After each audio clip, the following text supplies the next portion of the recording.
Bonjour, voici une question de Michael dans le groupe Facebook de System.io. Il demande: Bonjour à tous, souhaitant me lancer dans l'affiliation, j'ai une petite question. Il est dit que pour instaurer une confiance auprès de notre public, il est essentiel qu'on ait utilisé nous-mêmes le produit, qui peut être une formation ou autre. Est-ce plus qu'indispensable pour booster les ventes en tant qu'affilié? Merci d'avance pour vos réponses. Donc ma réponse, c'est qu'il peut aussi mentir, ça a le même effet. Parce que c'est vrai que si on communique au public comme quoi on a utilisé, on a testé cette formation et on le détaille, on peut en parler mieux que simplement envoyer voici un logiciel qui fait ceci, cela, envoyer le lien. Les deux fonctionnent, hein, mais là, Michael veut instaurer une confiance auprès de notre public. La confiance, ce n'est pas spécialement, disons que c'est pas l'honnêteté dans la confiance. Et les meilleurs escrocs sont ceux qui inspirent le plus confiance. C'est-à-dire qu'un bon escroc va inspirer plus confiance aux gens que quelqu'un d'honnête, une autre personne qui est totalement honnête. L'autre, c'est un escroc, il a une idée d'arnaquer les gens plus loin dans le processus, mais de prime abord, s'il y en a deux personnes, l'escroc inspirera plus confiance. Pourquoi? Parce qu'il est activement en train de vouloir instaurer la confiance auprès des gens pour pouvoir les escroquer après. Donc, la confiance en elle-même, inspirer confiance, ce n'est pas un signe de... Bon, bien sûr, ça marche, hein, sinon les escrocs, pourquoi ils utilisent ça? C'est parce que ça marche, les gens veulent avoir confiance. Et ensuite, ils se font avoir, parce que, comme on dit, on ne peut pas se faire avoir par quelqu'un en qui on n'a pas confiance, parce qu'on se méfie. Alors voilà, normalement la confiance c'est assez dangereux, mais bon, c'est un outil utilisé. Et là, on peut l'utiliser en affiliation. On peut aussi ne pas l'utiliser, hein, parce que ce n'est pas la seule façon de faire l'affiliation. On peut très bien être un distributeur de publicité, et les gens s'inscrivent pour recevoir nos publicités. Donc nous, on met zéro personne, on ne se met pas, on diffuse de la publicité. On peut dire, attention, hein, la publicité, bien sûr, il faut toujours se méfier, mais voilà la publicité, hein. Et donc il n'y a pas besoin d'avoir confiance. En tout cas, la confiance qu'on va leur distribuer de la publicité. Et on le fait. Ok? Donc lui, il se sent là-dedans, il se lance dans l'affiliation, hein, et il pense qu'il faut ça. Déjà, non, c'est pas il faut, c'est une des façons de faire, d'instaurer la confiance. Et alors, il pense que pour inspirer la confiance, il faut être honnête, avoir nous-mêmes vraiment testé le produit et tout ça. Mais il faut savoir que euh, parce qu'une personne a testé un produit, ça ne veut pas dire qu'elle a son opinion est valide sur, sur ce produit. Parce que la personne qui teste, est-elle elle-même experte dans le domaine? Ou alors elle est juste un élève qui suit une formation qui dit ouais, elle est pas mal, mais il ne sait pas. Donc ça c'est pas parce qu'il a suivi que son avis va nous inspirer confiance. Non. Alors il faut se méfier. C'est- Et puis, au final, on peut aussi mentir. C'est facile. Par exemple, dans une page de vente pour un produit, normalement le vendeur, le créateur de cette formation, a déjà réfléchi à quels sont les bénéfices de ce produit, de cette formation, quelles sont les objections de la plupart des gens, et sur la page de vente, il s'attache à répondre aux objections, à présenter les bénéfices, etc. Donc, on peut déjà, c'est un peu comme si on avait suivi la formation et qu'au final, notre avis sur ça, ben, c'est que euh, ça, ça donne ses bénéfices. Alors, au début, avant de tester, j'avais ces objections, mais finalement, la formation, enfin, il n'y avait pas de raison d'avoir ces objections. Voilà, on peut très bien tourner la page de vente en un avis final. Donc, c'est mentir. On peut aussi s'appuyer sur d'autres affiliés qui ont fait soit ce travail de mensonge, soit ils ont testé eux-mêmes, ils donnent leur avis.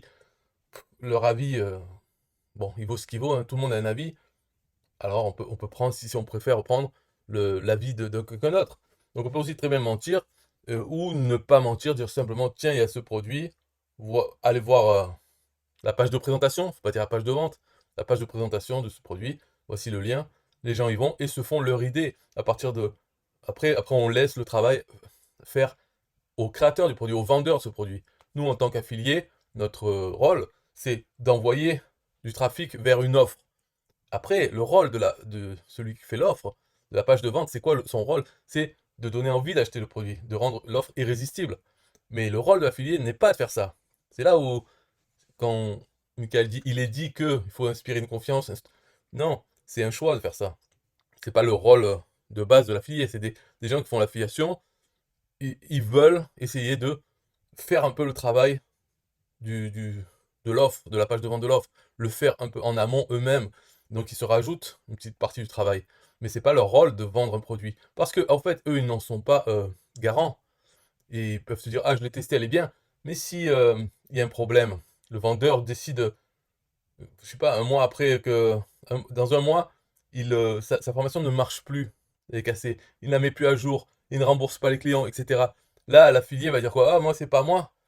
Oui, mais dans ton email, tu as dit que c'était super et tout, c'était de la confiance, on pouvait y aller les yeux fermés, etc. Mais en fait, il n'y a aucune garantie. Donc, ce rôle additionnel que se donne l'affilié, hein, instaurer confiance afin d'essayer de vendre mieux, vendre plus tel et tel produit, ça peut se retourner contre lui, c'est-à-dire la confiance. Mais à la base, de toute façon, la confiance, c'est un outil de manipulation que les meilleurs escrocs excellent dans ça.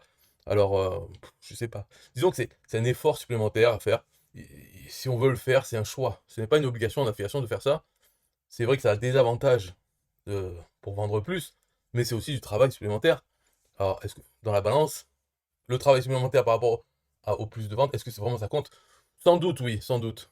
Parce que dans la confiance, malgré qu'on peut s'en méfier, il y a plein de gens qui s'en méfient pas, ils se fient à leur instinct. Lui, il m'inspire confiance, allez, je vais le suivre. Il y a beaucoup qui font comme ça, et c'est pour ça que ça marche toujours, dans les escrocs, de donner confiance premièrement. Et voilà, même les escrocs, si c'est une arnaque financière, au début, les gens, allez, prennent le risque parce que l'escroc inspire confiance, ils mettent 1 000 € dedans, et comme promis, ils reçoivent 2 000 €. L'escroc les rend, donc il n'y a pas d'arnaque.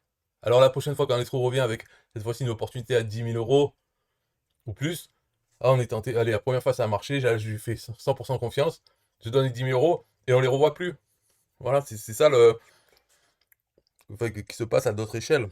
Mais bref, la confiance ça marchera toujours, de toute façon on peut se fier à quoi d'autre. Donc les gens se fient à la confiance qui inspire les autres. Et les meilleurs sont ceux c'est pas les plus honnêtes, c'est ceux qui arrivent bien à manipuler les ressorts qui font que les gens ont confiance en vous. Donc essayez d'étudier ça. Quoi dire, les mots qui comptent, l'image si on veut faire des vidéos, quelle image il faut renvoyer? L'image de quelqu'un, je pense, pas, qui ne représente pas un danger. Un peu quelqu'un comme si on dirait, on se trouve supérieur à lui, si on doit juger. Est-ce qu'il représente un danger pour moi? Non. Voilà, c'est plutôt ça. Qui apparaît gentil, trop gentil, et de confiance, voilà. Quelqu'un qui ne voit pas du mal. Donc si on peut faire ça, si on peut travailler sur ça, bien sûr, on peut avoir de meilleurs résultats en affiliation. Est-ce que ça vaut le coup, ce travail supplémentaire? Ça dépend de la balance que vous avez. Si c'est vraiment l'argent qui compte le plus et non pas la charge de travail, dans ce cas-là, oui, ça vaut le coup de travailler à fond pour avoir plus d'argent. Mais dans ce cas-là, est-ce que l'affiliation, vraiment, le domaine même de l'affiliation, est-ce que c'est ça qui va faire gagner le plus d'argent? Parce qu'il y a d'autres domaines où, si on est prêt à travailler, si c'est ça qui compte, c'est l'argent, il y a peut-être des meilleurs domaines pour un retour en argent. Peut-être, justement, au lieu de faire l'affiliation, c'est être soi-même créateur de produits. Ça demande beaucoup de travail, faire des vidéos, devenir gourou, inspirer confiance, et avoir ensuite une armée d'affiliés et des clients qui achètent directement chez nous. Donc il n'y a plus d'histoire de commission, est-ce que je vais te payer commission, tout ça. Donc l'affiliation n'est peut-être pas le meilleur domaine si dans notre balance, c'est l'argent qui pèse le plus lourd par rapport à la tranquillité au travail. Parce que l'affiliation, à mon avis, c'est ça, l'intérêt principal, c'est le côté tranquille, relax. Il n'y a rien à faire. On n'a pas de produit à créer, on n'a pas à gérer les clients. C'est ça qui est l'intérêt de l'affiliation. On apporte, donc à la base, c'est apporter du trafic à une offre. On n'a même pas besoin de connaître les gens le trafic qu'on envoie vers l'offre. On met en relation des gens et des produits en vente. On n'a pas besoin de les connaître personnellement, de communiquer avec eux autrement qu'avec des outils automatisés qu'on met en place. Et ensuite, donc par exemple la campagne email, les gens viennent, reçoivent ces emails et vont acheter les offres. On ne les voit jamais. C'est ça l'intérêt principal de l'affiliation, je trouve. Et donc, c'est pour ceux qui, dans la balance, le côté tranquille pèse beaucoup plus lourd que l'argent. Les retours en argent, bon, en fait, si vraiment on automatise, on ne parle à personne, on n'inspire pas confiance ni rien, mais qu'on fait des sous, eh bien, le travail représente presque zéro. Et le peu de sous qu'on peut en retirer, si on prend après les sous par rapport au temps personnel investi, on gagne beaucoup par rapport à ce temps. Mais comme il est à zéro, on a du temps libre pour faire autre chose. Alors, à voir. Qu'est-ce qu'on fait avec ce temps? Est-ce que c'est pour travailler? Dans ce cas-là, on pourrait travailler dans autre chose. Ou bien c'est pour être tranquille et donc peut-être faire d'autres emails qui parlent d'autres produits, ou refaire un deuxième email qui parle de ce produit, mais pas besoin vraiment de se mettre. Disons que instaurer la confiance, ce n'est pas pour tout le monde, ce n'est pas obligatoire quand on fait de l'affiliation. C'est juste une option, mais il faut avoir conscience des conséquences. Si on le fait à moitié, inspirer confiance, ça ne marchera pas. Non, il faut vraiment inspirer confiance à tous les niveaux.